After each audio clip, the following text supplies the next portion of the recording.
नमस्कार मित्रांनो, आज पुन्हा आम्ही एक नवीन माहिती घेऊन हजर झालो आहोत। प्रिय मित्रांनो, आजचा जो व्हिडिओ आहे, आजचा जो प्रसंग आहे तो खूपच ज्ञानवर्धक आहे। प्रिय दर्शकांनो, आजच्या व्हिडिओमध्ये तुम्हाला समजणार आहे की सर्वात जास्त बुद्धिमान मुलगा कोणत्या महिन्यामध्ये जन्माला येतो। प्रिय मित्रांनो, जर तुम्हाला ही गोष्ट समजली तर तुमच्या मुलांचे आयुष्य यशस्वी होऊ शकत। आणि मित्रांनो, ही गोष्ट प्रत्येक व्यक्तीने समजून घेणे महत्त्वाचे आहे की कोणत्या महिन्यात जन्माला आलेला मुलगा सर्वात जास्त बुद्धिमान असतो। प्रिय मित्रांनो, व्हिडिओमध्ये पुढे जाण्याअगोदर माझी तुम्हा सर्वांना नम्र विनंती आहे, जर यूट्यूब चॅनेलवर नवीन असाल तर चॅनलला सबस्क्राइब करा आणि बेल आयकॉन प्रेस करून ऑल नोटिफिकेशन ऑन करा, जेणेकरून आम्ही अपलोड केलेल्या व्हिडिओचे नोटिफिकेशन तुमच्यापर्यंत पोहोचू शकतील। चला तर अधिक वेळ न घालवता आपण आपल्या व्हिडिओला सुरुवात करूया। प्रिय मित्रांनो, तुम्हाला माहित आहे का की सर्वात जास्त बुद्धिमान मुलगा कोणत्या महिन्यामध्ये जन्माला येतो? जर आपण ज्योतिषशास्त्राचा विचार केला तर जन्माची वेळ व्यक्तीबद्दल खूप काही सांगत असते। जन्मकुंडली ही जन्मतारीख आणि त्या वेळेनुसारच बनवली जाते। ज्योतिषशास्त्रामध्ये या कुंडलीलाच पाहून त्या व्यक्तीचा भविष्य, त्या व्यक्तीचा स्वभाव याबद्दल सांगितले जाते। त्यामुळे ज्योतिषशास्त्रानुसार हे सर्व सांगणं खूपच सोपी गोष्ट आहे की कोणत्या महिन्यामध्ये जन्माला आलेला मुलगा सर्वात जास्त बुद्धिमान असतो। मित्रांनो, तुम्हाला ही गोष्ट तर माहीतच असेल की आपल्या कर्मानुसारच आपल्याला फळ प्राप्त होत असतात। जर कुठला व्यक्ती चांगले कर्म करत असेल तर त्याला चांगले फळ प्राप्त होतात, तर दुसरीकडे कुठला व्यक्ती वाईट कर्म करत असेल तर त्याला वाईट फळांची प्राप्ती होते। प्रिय दर्शकांनो, त्याचबरोबर आपले चांगले आणि वाईट कर्म आपल्या मागच्या जन्मातून सुद्धा येत असतात। तुम्ही असं पाहिले असेल, एखादा मुलगा खूपच श्रीमंत घरामध्ये जन्म घेतो आणि त्या मुलाचं आयुष्य खूपच सुखसुविधांनी भरलेलं असतं, तर काही मुलं अशा परिस्थितीत जन्म घेतात ज्यांचं घर खूप जास्त गरीब असतं। त्यांच्याकडे एक वेळचं खायला अन्न सुद्धा नसतं, शरीरावर घालायला कपडे नसतात, सकाळी जेवण मिळालं तर संध्याकाळी मिळेल की नाही याची शाश्वती नसते, संध्याकाळी मिळालं तर सकाळची आशा नसते। त्यांचे जीवन खूपच दुःखी असते। मित्रांनो, आता या छोट्याशा मुलाने कोणतेच कर्म केले नाहीत, मग हे कसं संभव आहे की एका छोट्याशा बाळाला सर्व काही चांगले मिळत आहे आणि एका गरीब घरात जन्म घेणाऱ्या बाळाला दुःखमध्ये जीवन व्यतीत करावा लागत आहे? त्याचे जीवन खूपच दुःखमय आहे। प्रिय दर्शकांनो, हे सर्व आपल्या पूर्वजन्मांच्या कर्मांवर आधारित आहे। ज्या मुलाने श्रीमंत घरामध्ये जन्म घेतला आहे त्या मुलाने त्याच्या पूर्वजन्मामध्ये काही ना काही चांगले कर्म नक्कीच केले आहेत, तर दुसरीकडे ज्या मुलाने गरिबीमध्ये जन्म घेतला आहे त्याने त्याच्या पूर्वजन्मात नक्कीच कुठला तरी वाईट कर्म केला असेल। प्रिय दर्शकांनो, अशा प्रकारे कर्मानुसार व्यक्तीला शरीर आणि बुद्धीची प्राप्ती होत असते। काही लोक त्यांच्या शरीराने खूपच स्वस्थ असतात, या लोकांनी काहीही खाऊ द्या त्यांना सर्व काही पचू शकतं, हे कधीही आजारी पडत नाहीत। तर दुसरीकडे काही लोक असे सुद्धा असतात ज्यांचा शरीर कधीच स्वस्थ नसतो, या लोकांना वरणभातापेक्षा दुसरे काहीही पचू शकत नाही आणि वेळोवेळी यांना औषधे सुद्धा घ्यावी लागतात आणि प्रत्येक वेळी ही लोक आजारी पडलेली असतात। प्रिय दर्शकांनो, हे सर्व कर्मांवर आधारित आहे।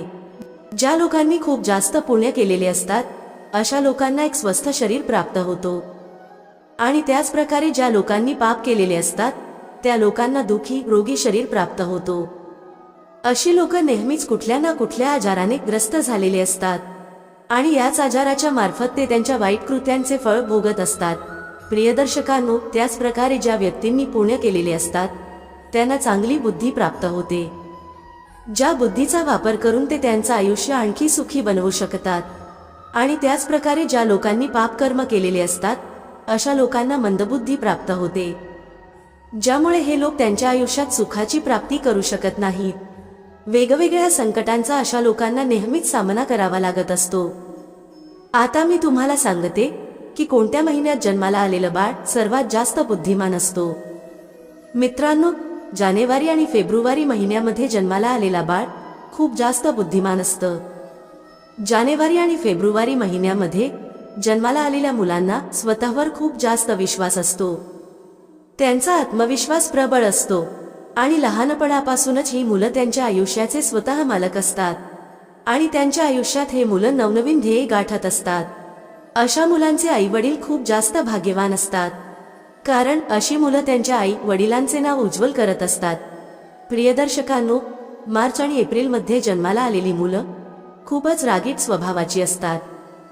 प्रिय दर्शकांनो, ही मुलं क्षणोक्षणी राग करत असतात. सारखं या मुलांना राग येत असतो.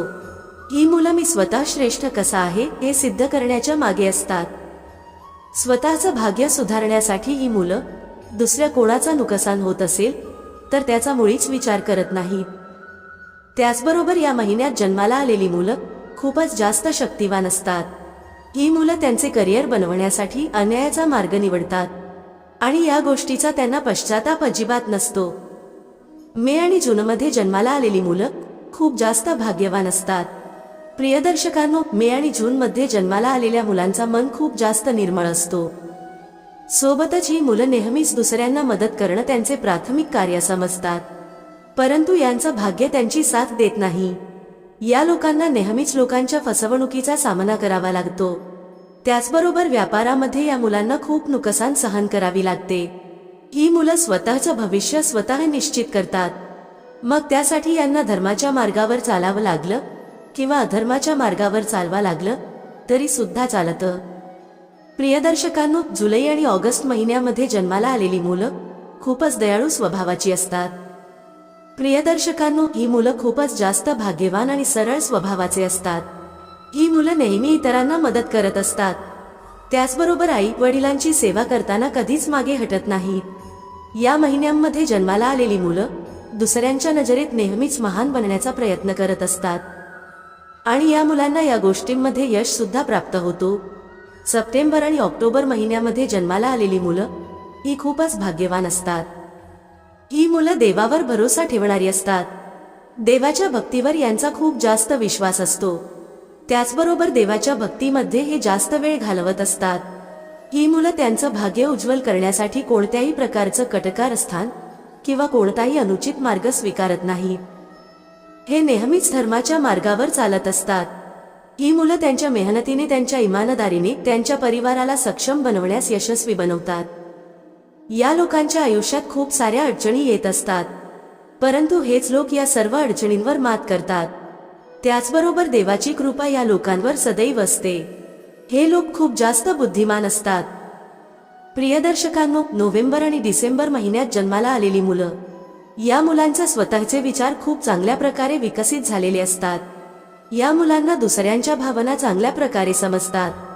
नोव्हेंबर आणि डिसेंबर महिन्यात जन्माला आलेली मुलं देशभक्तीच्या कार्यांमध्ये समय व्यतीत करणं पसंत करतात. हे नेहमी इतरांना मदत करत असतात. यांच्या जीवनात सुद्धा अडचणी या येतच असतात, परंतु त्यांच्या स्वभावामुळे ही लोक या अडचणींवर अगदी सहजरित्या मात करतात. ही मुलं पूर्ण मन लावून त्यांच्या आई वडिलांची सेवा करतात आणि आई वडिलांच्या आशीर्वादावर यांचा नेहमी विश्वास असतो. तर मित्रांनो, अशा प्रकारे पूर्वकर्मानुसार प्रत्येक मनुष्याला त्याच्या फळांची प्राप्ती होत असते. पूर्वकर्मानुसारच माणसाचं येणार भविष्य ठरलेलं असतं. त्यामुळेच आयुष्यामध्ये नेहमी चांगले कर्म करत राहावे. दान दुबळ्यांना नेहमी मदत करत राहावी. देव सर्व काही पाहत असतो. या जन्मात नाही तर मग पुढच्या जन्मात या कर्मांचे फळ आपल्याला मिळत असतात, मग ते चांगलं असो किंवा वाईट. मित्रांनो, व्हिडिओ आवडला असेल तर लाईक करायला विसरू नका. भेटूया पुढच्या अशाच एका ज्ञानवर्धक व्हिडिओमध्ये एका नवीन चर्चेसह. तुम्हा सर्वांचे मनःपूर्वक आभार. श्री स्वामी समर्थ. जय श्री राम, जय श्री हनुमान, जय श्री कृष्ण, जय माता लक्ष्मी.